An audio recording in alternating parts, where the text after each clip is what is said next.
The Bible says in Luke 5:16 that often Jesus withdrew to lonely places and prayed. A foundational spiritual practice of the Christian life is having personal time alone with God. The Bible speaks often of personal times of prayer, study, and reflection. And as parents, we need to make sure that this is a part of our own daily lives. In between the mounds of laundry, running to the next sports practice, or trying to make it to the next business meeting, we personally need to set aside time to be with God. For our teens, it's even more important as they are establishing their own lifelong spiritual path. The habits they form in all areas of life will be the life that they live in the years to come. This especially applies when it comes to their spiritual lives and personal devotional practices. If teens can develop healthy spiritual rhythms now, they'll be more likely to continue them as they head into adulthood. Here are 3 ways to help your teen to begin to develop a personal devotional life. 1. Set the example, not just the expectation. You cannot just expect your teen to want to have personal time with God if it's not something that's important in your own lives. Your own personal spiritual practices need to be something that you talk about and share with your family. Your teens will not only be able to see the action of doing it, but also the reaction of the result in your lives.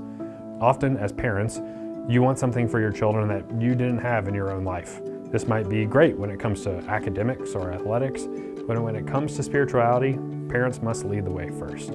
2. Pray, not just persuade. Long before you begin the discussion about spiritual practices and individual quiet time, you need to be praying for your child. More powerful than your words to them is your word for them in prayer. Your human power of persuasion to challenge their mind will never be as powerful as God's power to persuade their heart.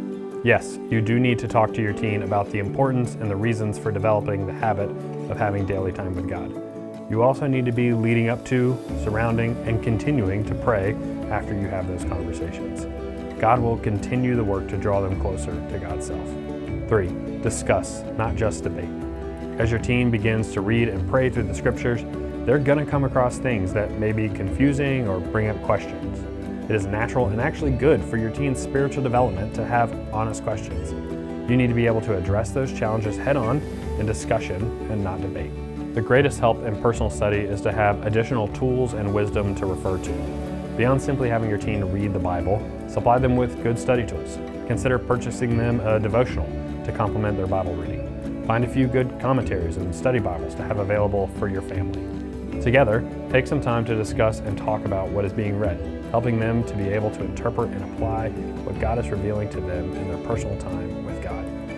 A deep personal devotional life does not happen overnight, so be patient while you continue to pray and follow up with your teen. Especially during busy seasons, together, keep each other accountable and being consistent in the Word.